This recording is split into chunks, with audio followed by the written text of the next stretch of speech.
Fala galera, tudo bem? Prazer, meu nome é Igor e seja bem-vindo ao Giro Missionário.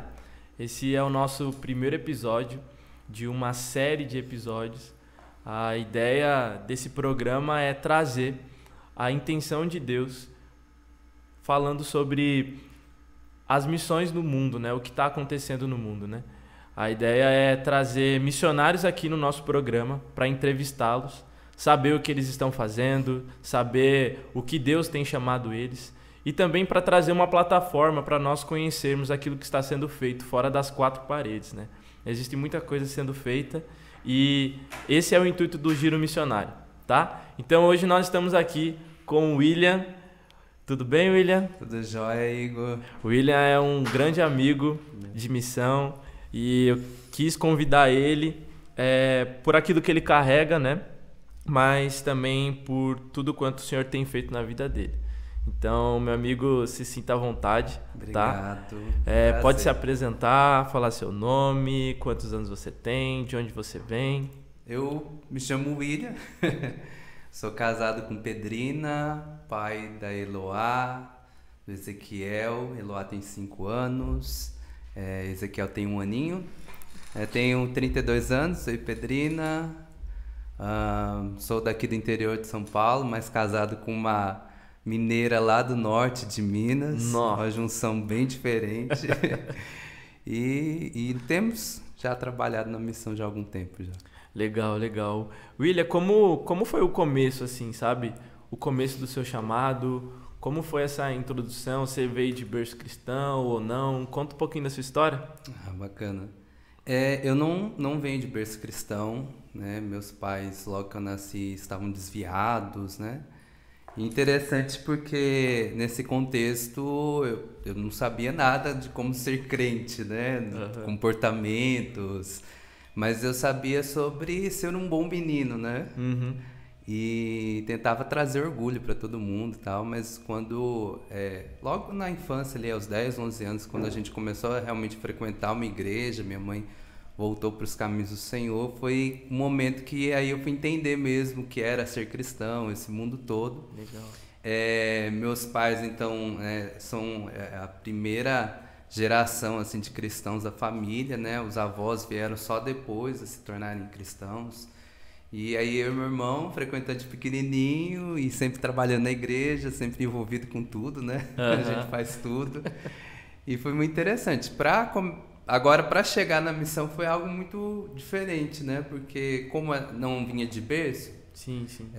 a gente nunca tinha experimentado saber o que era o campo missionário, ser missionário. Tinha alguma coisa na sua igreja envolvendo missão? Na assim? eu participei já de 2 igrejas, né? Uhum. Atual, mas uma anterior a essa, e a gente nunca praticamente recebeu um missionário. Não que eu me lembre, né? Sim, ainda sim. pequena ali, adolescente, não lembro assim, de nenhum missionário visitando a igreja. Uhum. E então a gente tinha só o aspecto de todo trabalhador de Deus era um pastor, né? Era Sim. alguém que estava ali.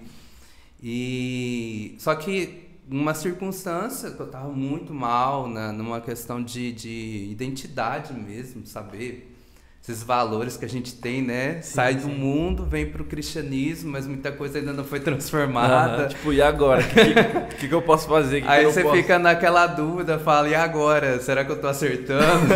Tá pior, tá melhor? Sim, sim. Uma crise mesmo me levou a tentar desistir mesmo. Legal. E aí nessa desistência, assim, numa tentativa mesmo de cair fora, porque eu já não estava me encontrando ali, né? Eu lembro que amigos me convidaram para um acampamento, né? Esses acampamentos de Sempre tem. que acontecem no carnaval e tudo Aham. mais, e eu frequentava demais. Eu falei, não, eu vou para esse, vai ser todo mundo vai tentando ser altivo, falando, minha última cartada com Sim, Deus. sim. A última chance. A última chance que eu dou pra ele, né? E aí, o interessante é que lá a gente recebeu um missionário para ser preletora. Nossa. E foram 3 dias que ela só falou sobre missões. Sobre missões. Então, meu horizonte assim, foi aberto de entender que existiam mais pessoas trabalhando para o Senhor e que elas estavam abençoando a vida de outras pessoas. E era o que eu sempre quis. Sim. Né? Meu intuito era sempre ir para o seminário, me tornar um pastor e aquela coisa por sempre ver esse exemplo e de repente meu horizonte aberto.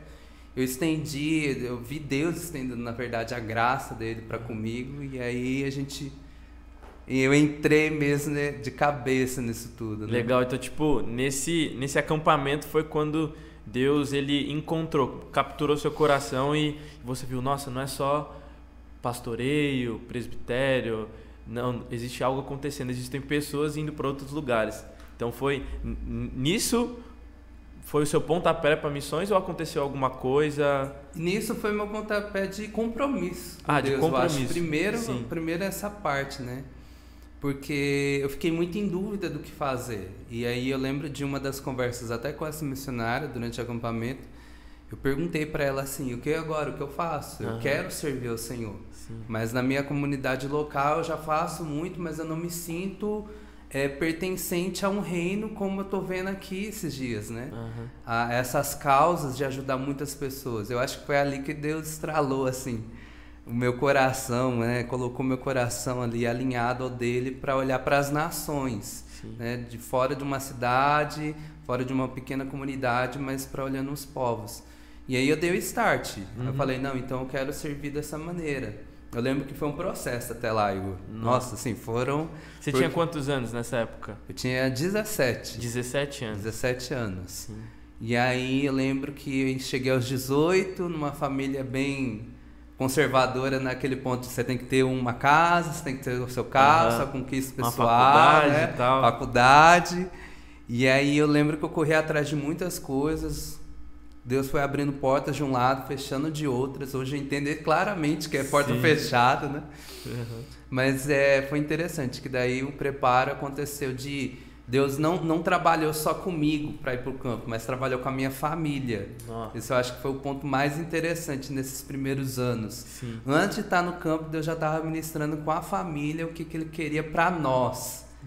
Porque de uma certa maneira, né, na verdade, por completa, todo mundo abraçou a causa, né? Sim. E isso cria uma plataforma até mesmo para você tomar as decisões, né? Sim, me trouxe segurança de saber que eu estava ali diante de uma escolha pautado na obediência dos pais, né, aos pais e da bênção deles, né? Então foi para você, sua família apoiou esse seu lado de não, vou para as missões mesmo, eu quero fazer. Foi difícil. Foi difícil no começo? Como foi?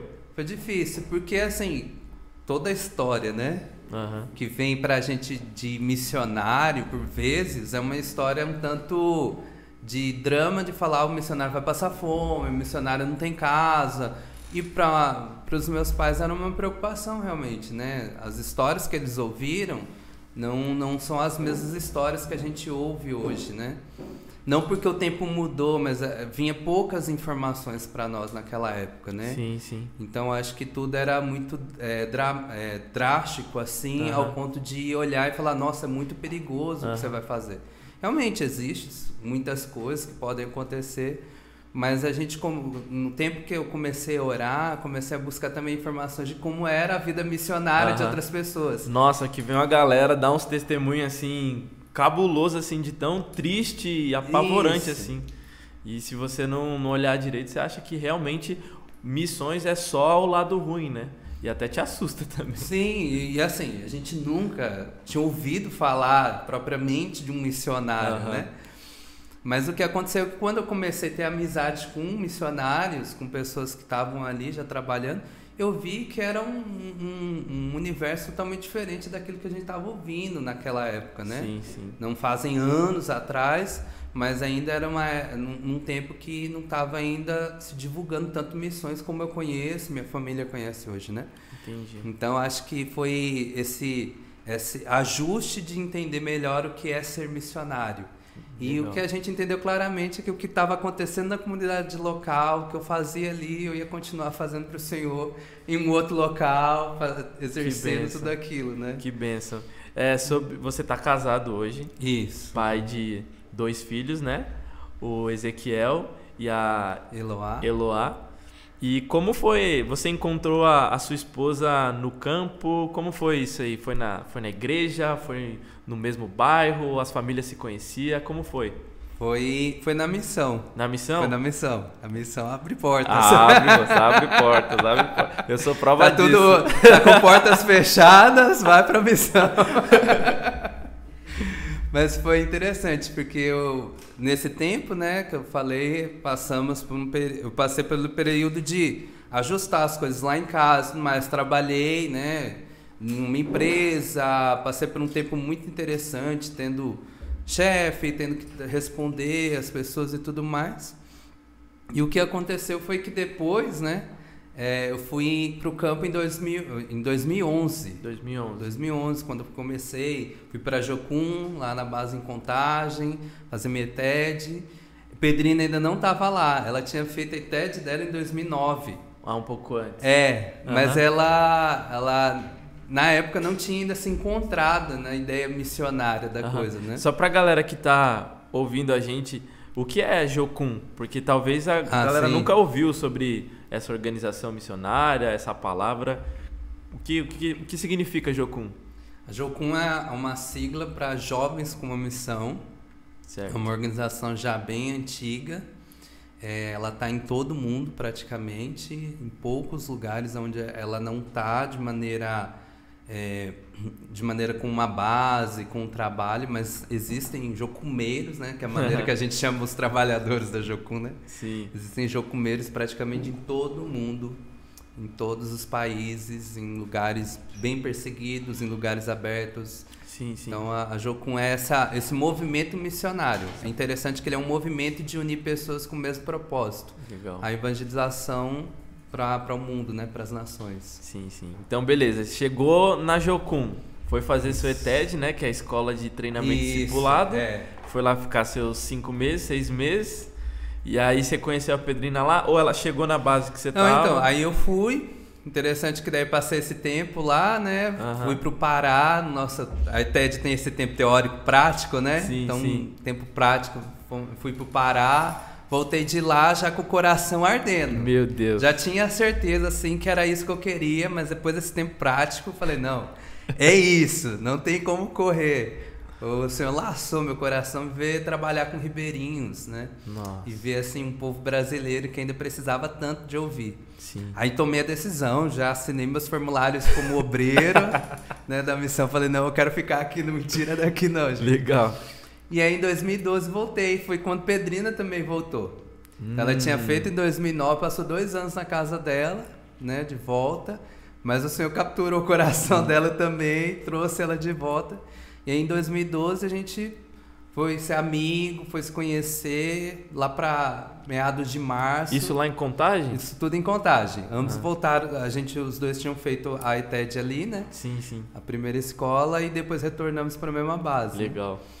E aí lá que foi em meados de março, por aí, a gente começou o namoro. E aí em julho nós noivamos. Meu Deus. Em janeiro de 2013 a gente casou. Rapaz! Rápido, hein? Moça, rápido. Mas que benção. Interessante que, assim, a gente via passar devagar. Por mais que o tempo era curto, né? Assim, você trabalha junto, tem esse tempo de sempre estar perto um do outro, mas também de fazer muitas coisas ali, né? Uma intensidade, né? Profundidade. Todo dia, tendo relacionamento, isso ajuda bastante. Né? E a gente via um objetivo claro, assim. Sim. Era o que a gente queria não só para a missão, né? De nos unirmos à missão, mas de unir um para o outro, de querer estar junto, fazendo isso tudo acontecer. Legal. Então, ó, a galera que tá vendo tá conseguindo analisar que nessa mesa tem uma bandeira, né? Não sei se você consegue ver. Tem uma bandeira aqui da Tailândia. Por quê? Porque eu sei, né? Sou amigo do William, que Deus plantou essa nação no coração dele. E como isso se iniciou na sua vida? Quando Deus falou pra você assim, vai pra Tailândia, ou ele falou ou não? Como foi? Interessante. A gente, eu sempre penso assim, todo mundo vai perguntando essas coisas pra mim, né? Pra mim, Pedrina.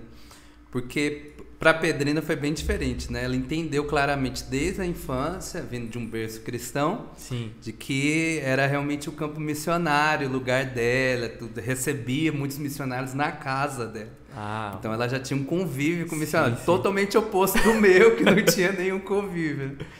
E aí, com isso, ela entendeu claramente que ela ia para as nações, né? Que o Senhor estava chamando ela e tudo. E eu nunca me sentia para ir a um lugar, né? Sim. Estava ali conhecendo primeiro o Pará, no meu tempo prático, e tentando entender o que o Senhor ainda queria, né? E aí, essa questão do chamado foi propriamente uma clareza, assim, não é Deus falando comigo, vai, você precisa ir, mas uma vontade em mim de me aprofundar o relacionamento com Deus. Então, tipo, Deus não falou pra você ir? Não. Primeiro porque ele nem precisava falar. Exatamente. Né? A gente já tem claro, assim, né? De entendimento de que o Senhor tem chamado nós como cristãos para ir não só pelas nações tão longe, mas a gente tem um campo missionário para atuar, que seja no nosso bairro, que seja ali mesmo na nossa casa, na nossa cidade, ou talvez realmente seja esse lugar tão distante, né, que às vezes causa tanto medo, mas que o Senhor que está levando a gente, né? E a Tailândia foi esse lugar. Então, assim, Deus também não falou nada pra gente, pra Tailândia. Foi muito interessante. A história é que eu nem conhecia a Tailândia. Sim.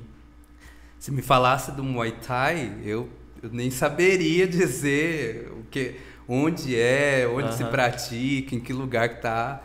Mas o que aconteceu é que a gente tem um amigo, né, também da missão, ali da Jocum, que aí já é de uma outra região aqui do Brasil, onde ele lidera e apoia ali, trabalha. E ele tinha acabado de voltar de uma reunião da Tailândia, onde ele tinha ido, conhecido a nação, assim, visto a necessidade.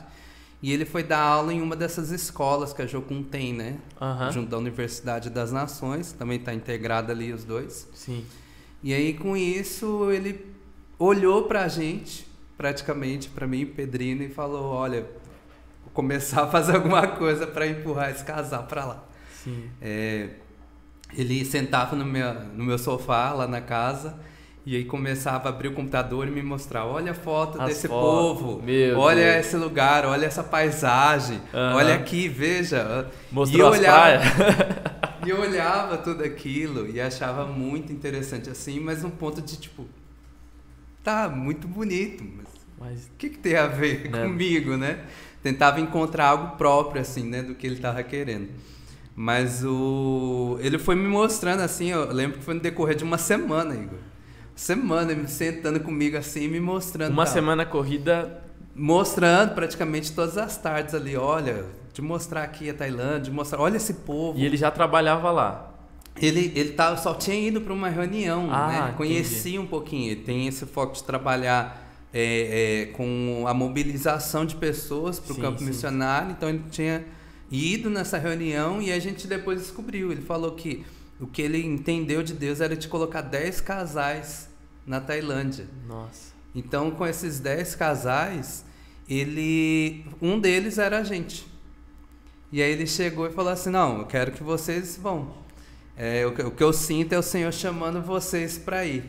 E é interessante que com isso, a gente começou a orar, começou a tentar entender o que Deus estava fazendo, o que Deus estava falando. E em um certo momento a gente simplesmente entendeu que a gente era a resposta da nossa oração. Sim. Então, se a gente era a resposta da nossa oração, por que não ir? Sim. Tipo, você não tinha o entendimento completo do seu chamado para a Tailândia, mas isso já estava sendo gerado no coração de Deus, transmitido para esse seu amigo que ficou uma semana corrida falando sobre a Tailândia, até o ponto de você se tornar um desses 10 casais que deveriam estar indo para a Tailândia.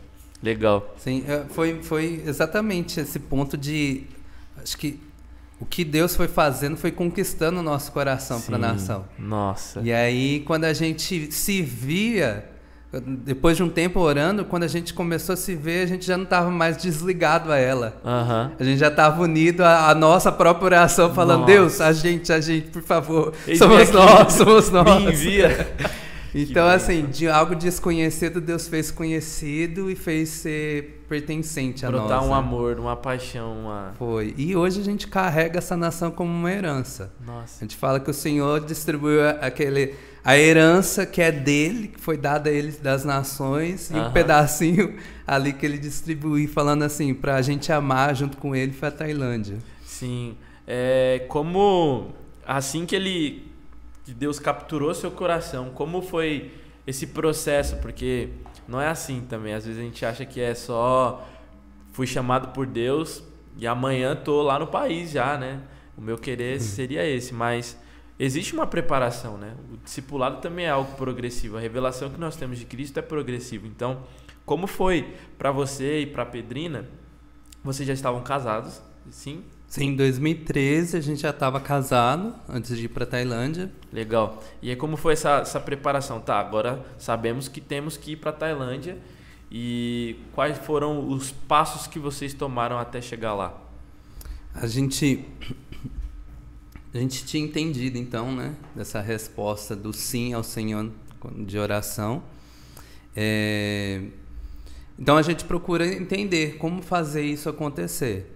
Essa escola onde meu nosso amigo estava falando era uma das escolas que o Pedro estava fazendo, e ela é propriamente para pessoas se prepararem para o campo missionário, transcultural. Uhum. Então ali já foi um pontapé que o Pedro estava dando, e quando ele falou que a gente deu esse sim, eu falei, então é hora de eu fazer também esse preparo, né, dessa escola. O interessante é que a gente começou a procurar uma rede de apoio de pessoas que já tinham experiência nisso. Pra gente não chegar lá e ficar perdido. Sem saber onde ir. Então, um dos nossos pontos de apoio era esse amigo que já tinha ido para as nações. Então, um bom ponto de apoio. Falou, já que ele colocou a gente nessa, vamos... Sim. E assim, né, foi interessante que a gente procurou, né, então entender como se preparar melhor. Foi uma dessas escolas mesmo, né, que a gente fez. E aí, antes da gente ir até esse nosso amigo na região que ele está, o Senhor colocou no nosso caminho um casal assim que a gente leva no nosso coração por gratidão demais.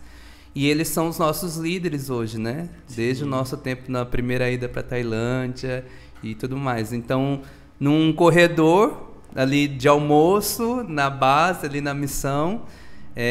eles ouviram de outras pessoas que a gente estava querendo estava se preparando e buscando maneira de chegar na Tailândia. E eles já com o coração já queimando, todo preparo já para... Não, nós vamos até a Tailândia.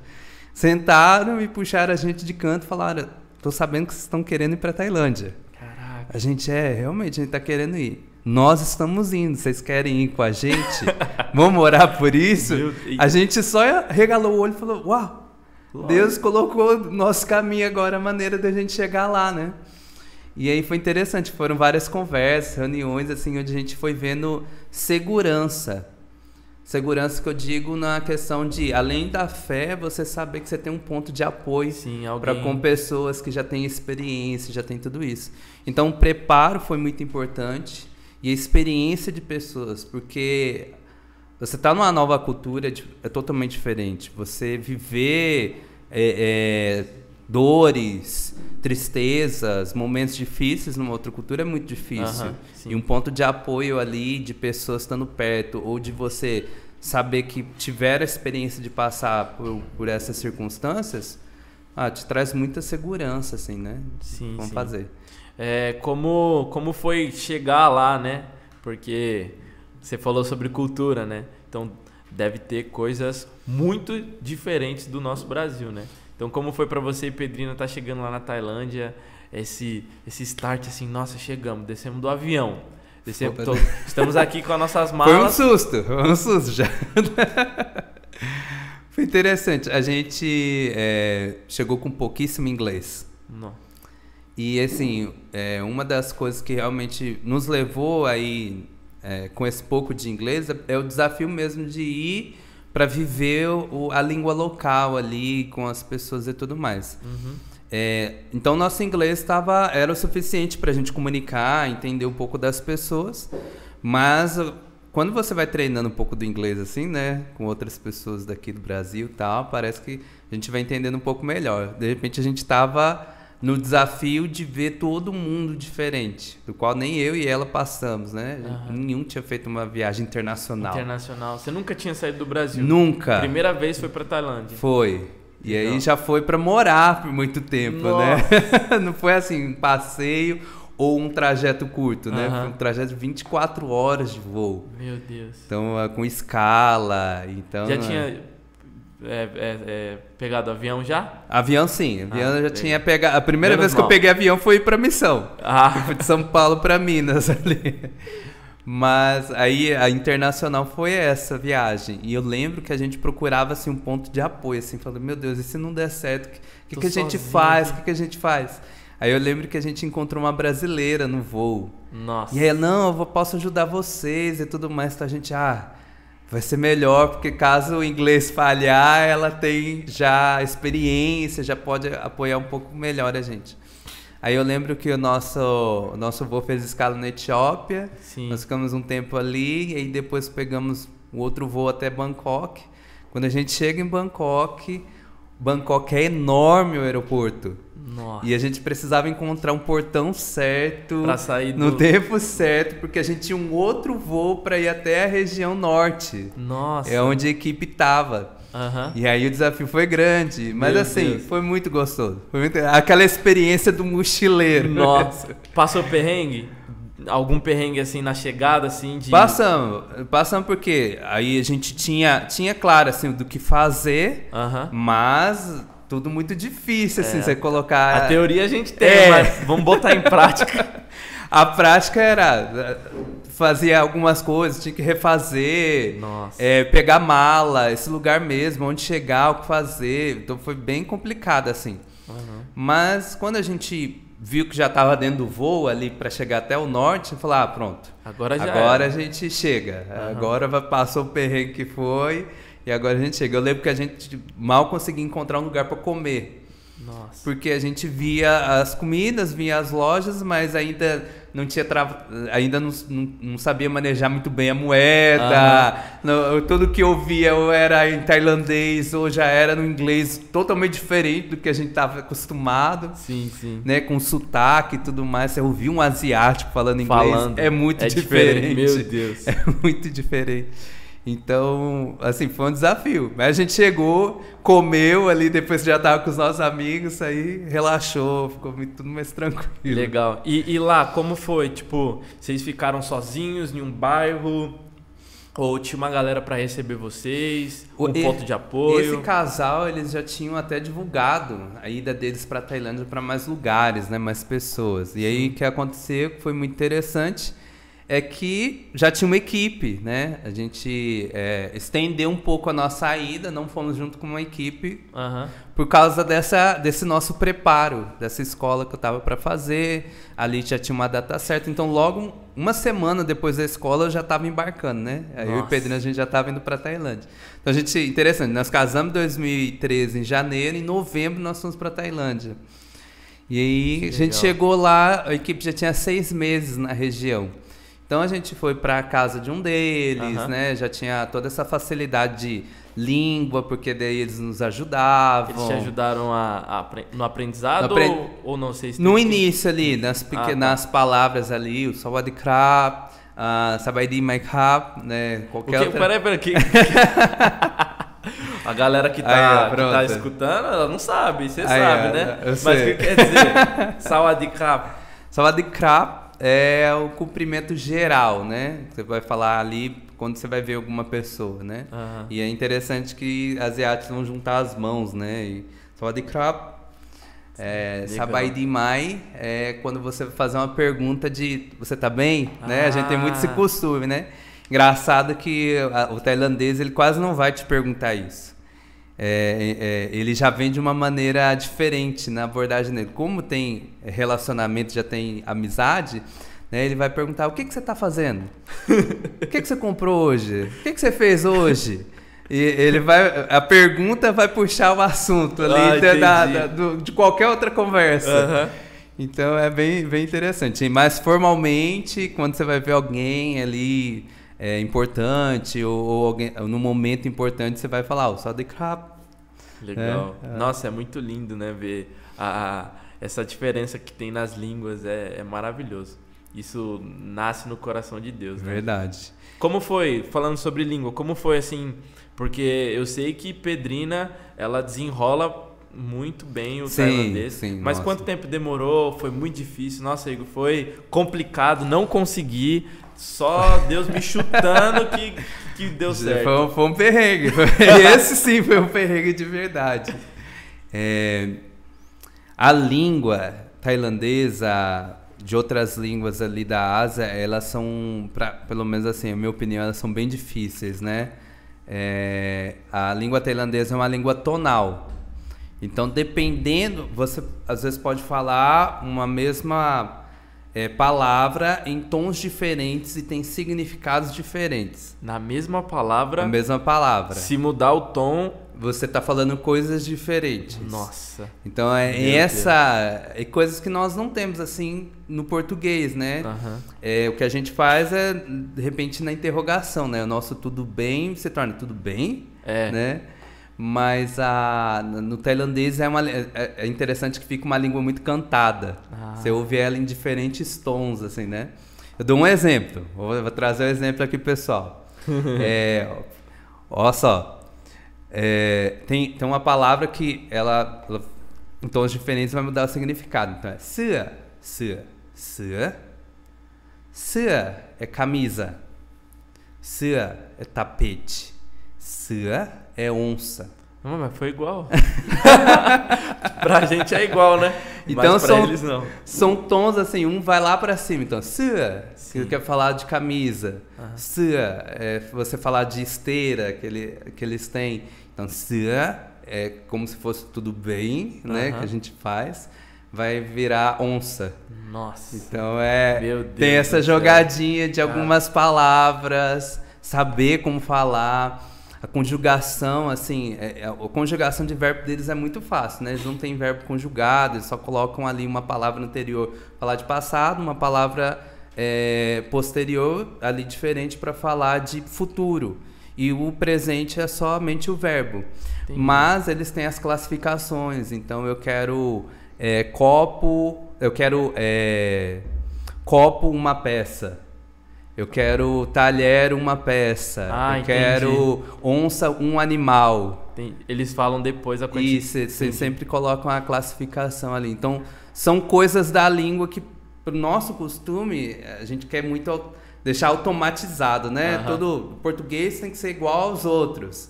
E aí, quando você chega que as coisas são diferentes, dá uma bugada assim na cabeça. Meu Deus, eu imagino. Mas foi um desafio. Pedrina, a gente fala que começou a falar muito bem, assim, já comunicar melhor depois do segundo ano ali. Segundo ano.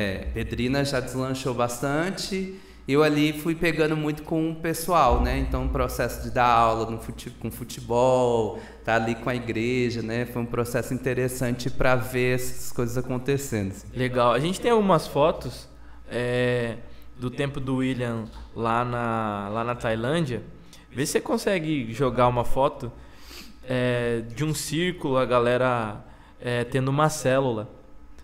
Esse momento, quais eram o que vocês faziam nesse tempo, né? Quais os ramos, né? De espalhar o evangelho, como vocês agiam? Essa equipe começou bem numerosa, já tinha cerca de quase 12 famílias ali. E nós demos o pontapé vendo que observando as crianças, né? Então a gente viu a facilidade de introduzir o evangelho a partir delas. Sim. Né? Dentro das casas, depois trabalhando posteriormente com os pais e tudo.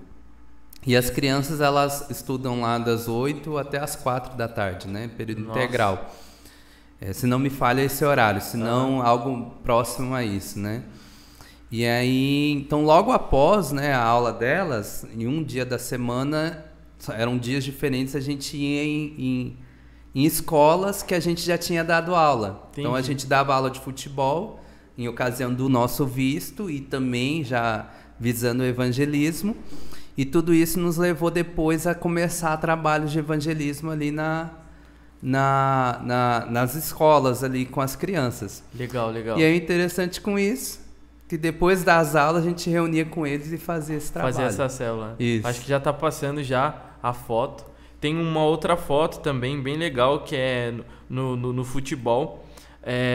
Tem uma galerinha de vermelho, se puder colocar. E o futebol para você é uma ferramenta. Qual é já tá aí já? Beleza. Qual é a positividade de usar o futebol para falar de Jesus? Dá certo? Não dá? O que você acha? Eu vou falar de algo que eu pratiquei, né? E vi outros praticando. Gente, tem algo muito fantástico em tudo que o Senhor coloca nas nossas mãos, né? Sim. E o esporte realmente tem sido uma grande ferramenta. Ele é uma grande ferramenta. Porque quando nós estamos em uma cultura diferente, um ambiente diferente, algo que vai nos aproximar muito das pessoas é trazer alguma atividade do qual todo mundo goste. Sim. E exerça. Então você está com a criança ali, você está com as crianças, acabaram de sair da escola. Uma bola faz toda a diferença. Uma bola que surge e começa a ser chutada, atrai todo mundo. Meu então, Deus. Não é só trazer a proximidade, mas também, eu acho que o esporte traz toda a disciplina. Sim. Desse entendimento do que o evangelho nos traz.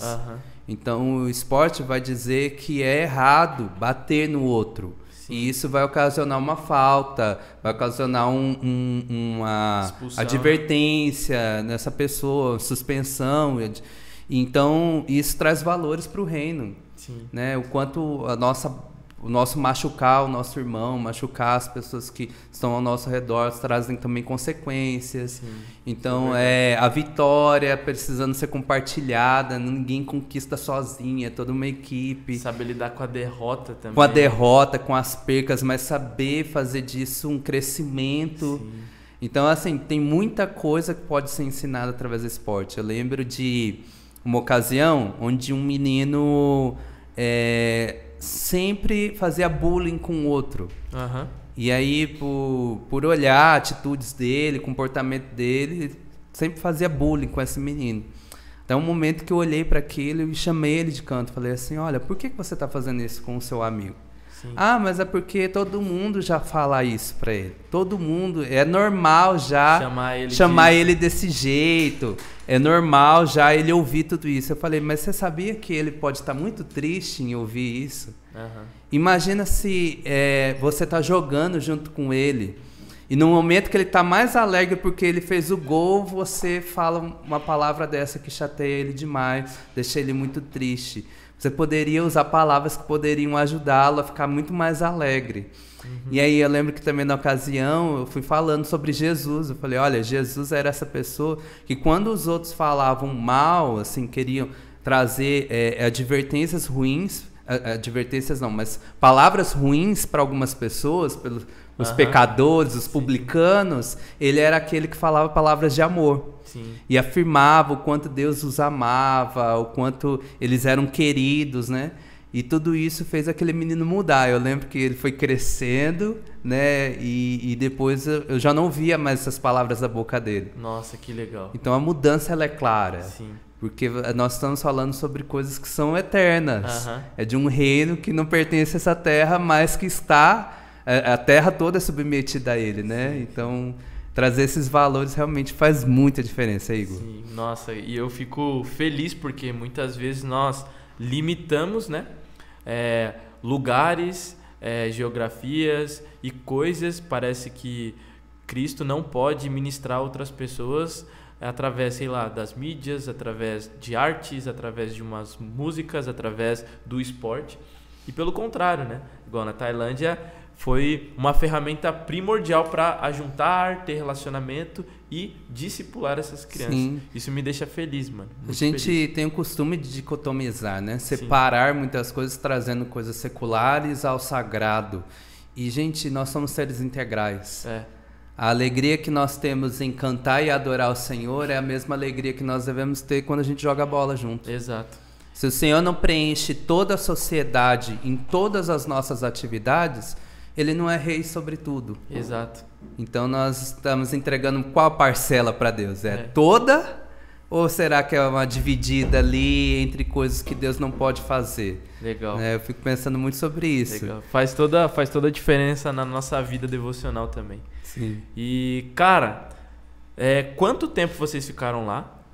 Nós ficamos de 2013, novembro de 2013 até novembro de 2017. Nossa, por 4 anos. É muito tempo. Eu sei que 4 anos Quem passa tá lá rápido. mais rápido. Mas eu sei que o amor que você tem pela Tailândia, essa paixão, esse senso mesmo, cresceu muito ao decorrer desses 4 anos. Sim.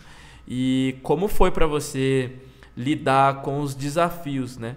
Porque não é também só coisas boas, nós precisamos equalizar, né, essa equação, né, e trazer que existem coisas boas, né, como as novas amizades, os amigos que fazemos, as alegrias, Deus fazendo coisas extraordinárias. Mas se você for pontuar quais são as maiores dificuldades de uma família, né, você estava casado, você já tinha Eloá? Eloá nasceu em 2017, no ano que nós voltamos. Né, da Tailândia. Mas enquanto Eloá não tinha nascido ainda, né? Quais eram as maiores dificuldades da sua família lá na Tailândia? A Tailândia tem... eu posso falar pela nação, né? Não sei se outras nações têm algo muito próximo a isso. Mas algo interessante na Tailândia é que a questão de privacidade é um pouco diferente. Então, o que acontece, né? As pessoas têm a liberdade de entrar na sua casa. Como assim? Porque o conceito de família, ele se estende a não só a quem é de sangue. Nossa! Então, algo que acontece na Tailândia que qualquer pessoa de uma idade próxima à sua mãe, ela é chamada de mãe. Algum homem próximo à idade do seu pai é chamado de pai, dos seus avós é chamado de vovó, todo por uma questão de entender que nós, pelo menos é isso assim, que nós entendemos nesse tempo, né? Que tudo isso faz se assemelhar a você ter intimidade com as pessoas. Entendi. De você ter relacionamento com elas. Elas não são desconhecidos, são pessoas que você quer ter um vínculo mais próximo. Então, com carinho, você traz... você vai chamando elas dessa forma, né? Carinhosamente, assim como você faria com os seus de sangue e tudo mais. Uma mãe, alguém na rua. Quesito respeito também, né? Traz sobre também uma hierarquia, onde você se submete àquela pessoa mais velha, onde você é responsável por aquele que é mais novo. Entendi. Em dar exemplo, em advertir, em ensinar, ao mesmo tempo receber de alguém que é mais experiente que você. Entendi. Então, interessante, a primeira casa que nós moramos nós moramos num terreno ali onde tinha outras famílias, né, tailandesas. E aí a nossa casa... eles tinham liberdade, eles entravam, sentavam no sofá, mexia na panela. Nossa! Né? E aí queria saber o que a gente tava comendo, se era gostoso, se não era. Queria ajudar, será que eu posso ajudar a colocar aqui?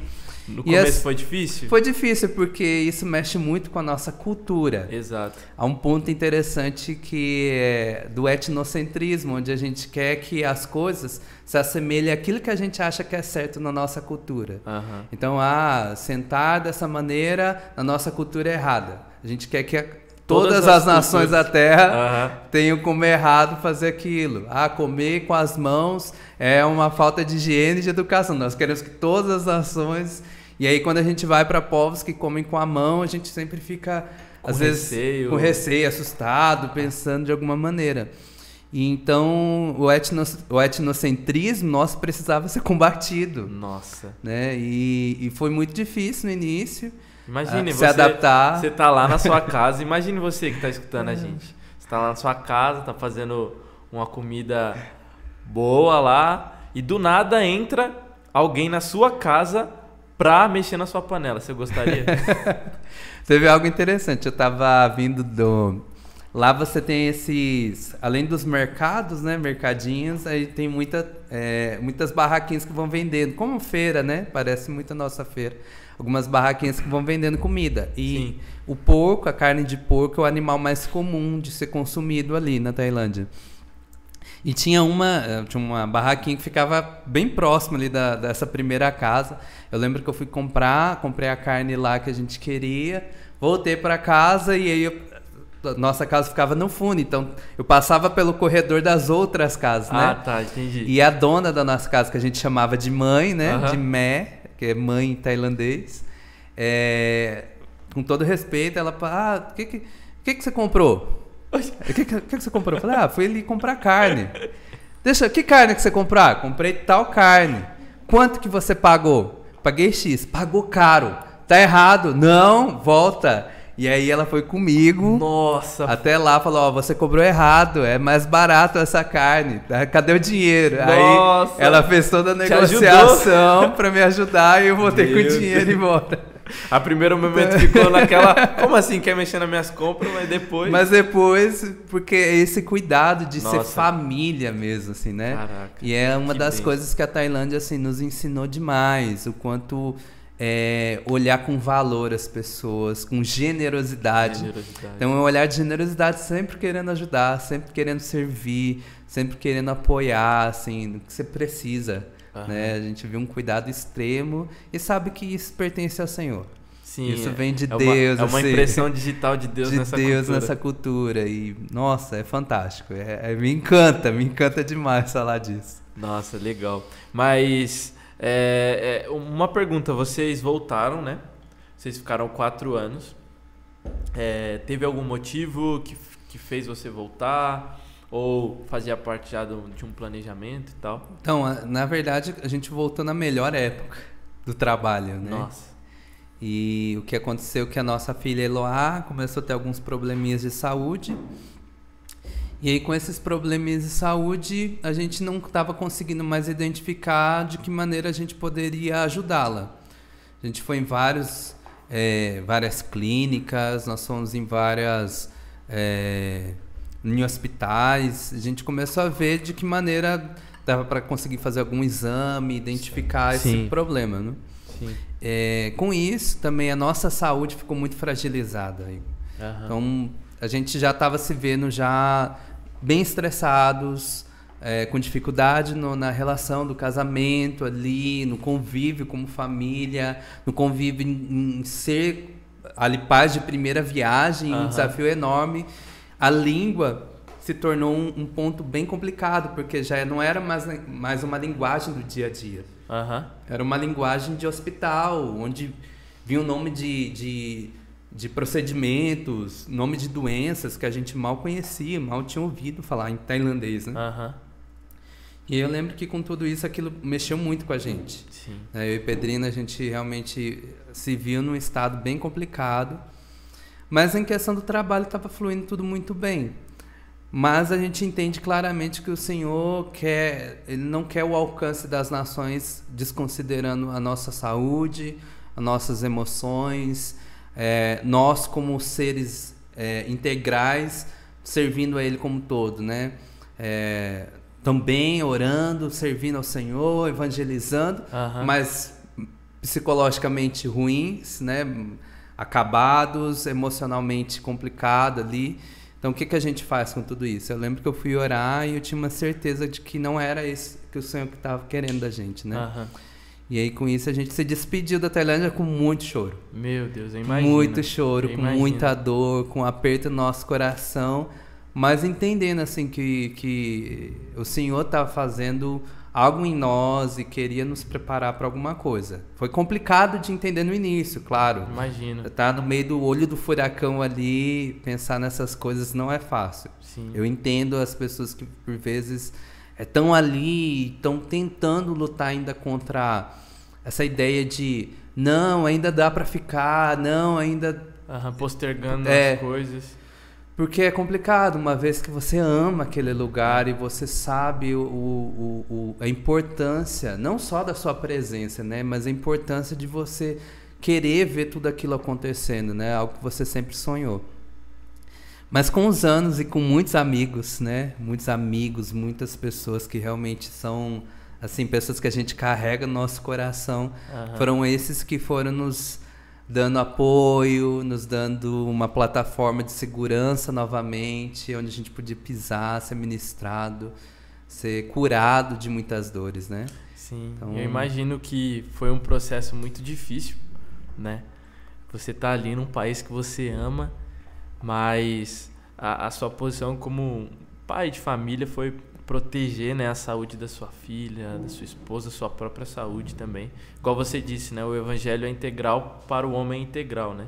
Corpo, alma e espírito, e precisa estar alinhado, né? Se a gente não tem uma compreensão total de coisas que estão acontecendo, se minha saúde está legal, mas o meu espírito não tá legal. Não tô legal.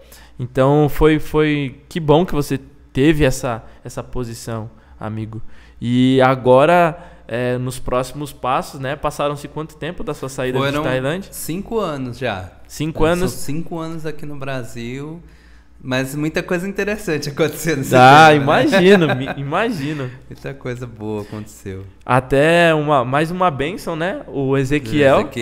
Ezequiel tá com quanto tempo? 1 ano. Nossa. 1 ano e 3 meses, 1 ano e 4 meses. Ali. A flor da pele, né, o meninão? E agora, os seus próximos passos são... agora como família, né?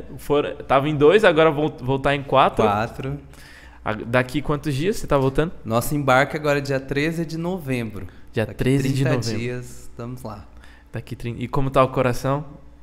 Tá bem ansioso, mas assim, ansioso de querer rever muita gente. Sim. Querer de olhar de novo tudo aquilo, né? Aquela lembrança de poder relembrar, mas relembrar com esse olhar de uau, é um tempo novo, com alegria, com muita festa. A gente está com um sentimento muito seguro. Legal. Eu acho que isso também é um ar de maturidade que a gente tem como missionários, assim, Sim. Depois de um tempo, a segurança de saber que é o Senhor quem está nos guardando, é Ele Amém. quem cuida da nossa saúde, Ele quem cuida do nosso emocional, Ele quem nos traz para perto dEle, para que o nosso espírito possa ser preenchido e tudo mais. Então a gente tem a segurança de saber que é o Senhor que está à nossa frente. Exato. Tem desafios demais, Sim. mas os desafios a gente entende que eles vão só nos fazer ainda mais crescer, ainda mais amar o Senhor, né? Amar aquela nação e tudo mais. Amém. E qual é o projeto de vocês agora como família, né? Se você pudesse resumir para nós, para a galerinha de casa entender qual é o projeto do Willy e da sua família, voltando agora para a Tailândia. Sim, a gente continua ligado, né? Aquele ministério, quero Do fazer início? essa menção aqui, que é muito interessante. Você pode encontrar nas redes sociais, no Instagram, @thetreeoflife.thailand. Então, a thetreeoflife.thailand seria a tradução a Árvore da Vida Tailândia, né? Por lá você consegue ver todo esse trabalho, porque nós saímos em 2017, mas uma equipe ficou lá. E são guerreiros que estão esses anos todos já, quase 10 anos. E aí trabalhando em prol dessa nação, um trabalho belíssimo, fantástico. Então nós voltamos ali, próximo da mesma região onde a gente trabalhou nesses 4 anos. Mas o Senhor tem nos dado um desafio diferente agora nessa época, né? Sim. Dentre esse tempo dos 4 anos, nós trabalhamos com diversos povos. E um desses povos que nós tivemos a oportunidade de estar é o povo Palon. A gente tem foto. Você mandou alguma foto? Umas fotos. Tem uma foto de uma senhora com um bebê nas costas e de um garotinho perto de um... É um burrinho, né? Deve ser. Burrinho. Tenta passar pra galera dar uma olhada. Pode continuar falando. Desculpa. Então, esse povo, né, o povo Palon, é um povo que o Senhor tem colocado no nosso coração. Legal. Porque nós começamos a pesquisar muito sobre a situação da evangelização entre o norte da Tailândia, onde nós poderíamos ser mais efetivos ainda nesse tempo de retorno. O Senhor tem falado muito conosco sobre o trabalho com a Bíblia, com a palavra, de levar o evangelho pleno através da palavra, né? Sim, sim. A carta que Paulo escreve a Timóteo, para mim, é uma carta fundamental a tudo aquilo que o Senhor chama Timóteo, fala, pregue a palavra em tempo e fora de tempo, em qualquer circunstância, Timóteo. Então, nós temos entendido que a palavra é essa, que o Senhor tem nos chamado a falar dela para esse povo. um povo que vem de Myanmar, está ali entre a Myanmar, Tailândia e sul da China, e na região norte. Então nós vamos agora com o desafio de morar dentro de um vilarejo dessa etnia, do povo Palon, ser um com eles, podendo comer a comida deles, se vestir como um deles, tendo um convívio ali, relacionamento com eles, né? O projeto, ele toma uma forma muito simples, né? Daquilo que Jesus fez com os seus discípulos. Sim. Ele chamou pessoas para perto e discipulou. Sim. Trouxe eles a clareza do que era o evangelho, do que é o reino de Deus, né?